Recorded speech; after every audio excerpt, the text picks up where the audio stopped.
ونصلي على رسوله الكريم أما بعد فأعوذ بالله من الشيطان الرجيم بسم الله الرحمن الرحيم يا أيها الذين آمنوا ادخلوا في السلم كافة صدق الله العظيم صلى الله عليه وسلم ইসলামী আন্দোলন বাংলাদেশ পীর সাহেব চরমনায় মনোনীত ভোলা সদর 1 আসনের এমপি পদপ্রার্থী মাওলানা ওবায়দুর রহমান সাহেবের আজকে নির্বাচনী জনসভার সম্মানিত সভাপতি প্রধান অতিথি হিসাবে গুরুত্বপূর্ণ ভাষণ প্রদান করবেন এদেশের শোষিত বঞ্চিত ভাগ্যহত মানুষের আপনজন লক্ষ কোটি তাওহীদি জনতার রাহবার আমিরুল মুজাহিদিন হযরত পীর সাহেব হুজুর চরমনায় হাফিজাহুল্লাহ উপস্থিত রয়েছেন। কিছুক্ষণের মধ্যে উপস্থিত হবেন কেন্দ্র নেতৃবৃন্দ, জেলা নেতৃবৃন্দ, ভোলার সর্বস্তরের দায়িত্বশীল ভাইয়েরা আমার। আজকে এই সরকারি স্কুল মাঠের যেই জনসমুদ্র পরিণত হয়েছে, আমরা ভোলাবাসীর কাছে চিরকৃতজ্ঞ থাকব। ইসলামী আন্দোলন বাংলাদেশের পক্ষ থেকে আপনাদেরকে অসংখ্য মোবারকবাদ জানাচ্ছি।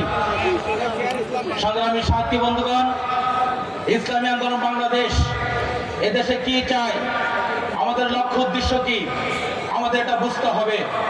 অনেক ভাইরা না বুঝার কারণে আমাদেরকে অপবাদ দিচ্ছেন, আমাদের বিরুদ্ধে অপপ্রচার চালাচ্ছেন। ইসলামী আন্দোলন বাংলাদেশ গতানুগতিক কোনো রাজনৈতিক দলের নাম নয়।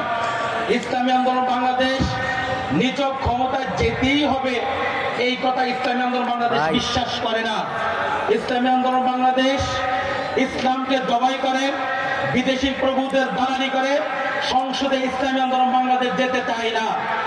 ইসলামী আন্দোলন বাংলাদেশ আদর্শকে জলাঞ্জলি দিয়ে ইসলামী আন্দোলন বাংলাদেশ ক্ষমতা যেতে চায় না। দেশ ইসলাম মানবতার জন্য ইসলামী আন্দোলন বাংলাদেশ এই দেশে রাজনীতি করে। 54 বছর আমরা অনেক নেতার পরিবর্তন দেখেছি, নেত্রীর পরিবর্তন দেখেছি, দফার পরিবর্তন দেখেছি, সোনার বাংলাদেশ দেখেছি, ডিজিটাল বাংলাদেশ, স্মার্ট বাংলাদেশ দেখেছি। এখন আবার অনেকে নতুন স্লোগান নিয়ে আমাদের মাঝে আসছে। মাদার গাছ রোপণ করে সেখান থেকে যেরকম আমের আশা করা যায় না, এই গণতন্ত্র সমাজতন্ত্রবাদী বিদেশি যারা এদেশের দালালি করে তাদের মাধ্যমে এদেশের মানুষের ভাগ্যের পরিবর্তন হওয়া সম্ভব না। আজকে অনেকে বলে থাকেন ইসলামী আন্দোলন বাংলাদেশ একটি আসনও বাংলাদেশে জিততে পারবেন না।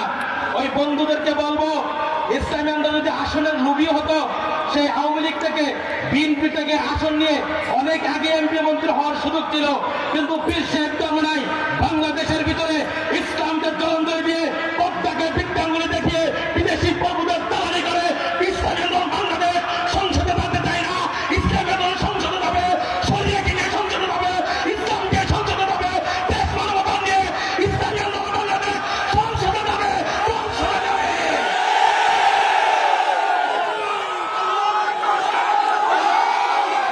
সংগ্রামী ভোলাবাসী, আজকে আমাদের ভোলাতে চমৎকার একটি বাড়ি রয়েছে উকিলপাড়া।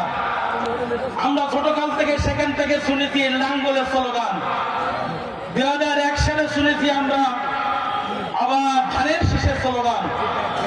আবার কয়েকদিন আগে 18 সালে আমরা শুনেছি নৌকার স্লোগান। এখন আবার শুনতেছি গরুর গাড়ি স্লোগান।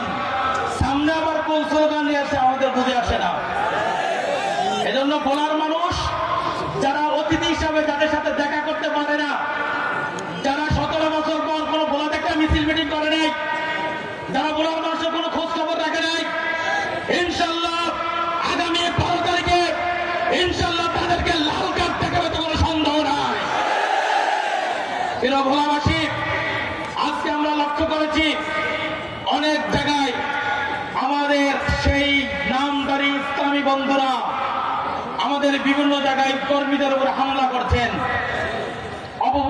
অপপ্রচার চালাচ্ছেন। তারা বলছেন আজকে খবর এসেছে আমরা নাকি নির্বাচন থেকে সরে গেছি। বন্ধুরা, তোমাদের রঙিন চশমা খুলে আজকের এই সরকারি স্কুল মাঠের দৃশ্য দেখে যাও। আমরা ময়দানে আছি, 12 তারিখেও থাকবো। কথাবার্তা স্পষ্ট। বলাতে এখন আমরা শান্ত রয়েছি। 12 তারিখে যদি কোনো অপশক্তি এবং প্রতিষ্ঠার মতো যদি কোনো অপশক্তি সিল পিটিয়ে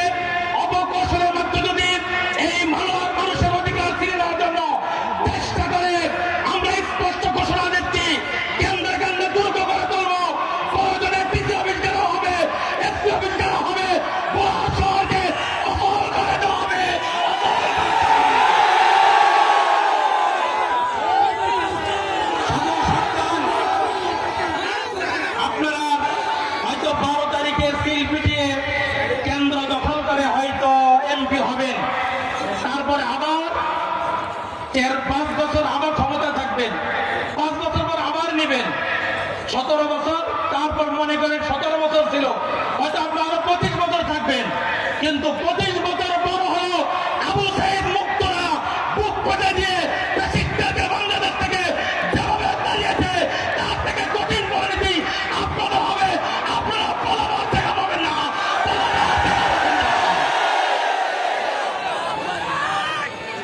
অতএব আজকে আমাদের বিরুদ্ধে প্রোপাগান্ডা না ছড়িয়ে বন্ধুদেরকে বলবো, এই দেশের গণতান্ত্রিক এবং নির্বাচনী যে সংস্কৃতি রয়েছে সেগুলো বজায় রাখেন। আমার বুঝে আসেন একটি ইসলামিক দলের এইভাবে কিভাবে মিথ্যাচার করে। আজকে আমার ভাই নুরুল ইসলাম পাটোয়ারি শেখ বলেছিলেন পীর শেখ চরমনাই ট্রেন নিয়ে মদিনার পথে রওনা দিয়েছিলেন, কিন্তু সেই ট্রেন তারা পীর শেখ চরমনাই থেকে ড্রাইভারি কিনে নিয়ে আমেরিকার দিকে রওনা হয়েছেন। আজকে আমরা দেখতে পেলাম পাল্লার 2টা পাল্লা রয়েছে, দাড়ি পাল্লার, এক পাল্লাতে নিয়েছে আমেরিকাকে, আরেক পাল্লাতে নিয়েছে ভারতকে। কথাবার্তা স্পষ্ট, এই দেশে অতীতে যারা বিদেশিদের প্রভুত্ব এই দেশে কায়েম করতে চেয়েছে, আধিপত্য কায়েম করতে চেয়েছে, তারা বাংলাদেশে যেরকম টিকে থাকতে পারে নাই, আগামীতে সেই ইসলামী দল হোক আর যাই হোক না কেন, ইনশাআল্লাহ বিদেশের দালালি করে বাংলা জমিনে টিকে থাকতে পারবে না। বাংলার মানুষ তাদেরকে লাল কার্ড দেখাবে, লাল কার্ড দেখাবে। আজকে বাইতুল মোকাররমের খতিব সাহেব ইসলাম বোঝে না, হেফাজতের আল্লামা মহিবুল্লাহ বাবুনগরে ইসলাম বোঝে না, হাটাজারে ইসলাম বোঝে না, পটিয়া ইসলাম বোঝে না, ফরিদাবাদ ইসলাম বোঝে না, চাষিনা ইসলাম বোঝে না, বহুজে ইসলাম, রশ্মিকা মান্দানা যারা বলে তারা নাকি ইসলাম বোঝে।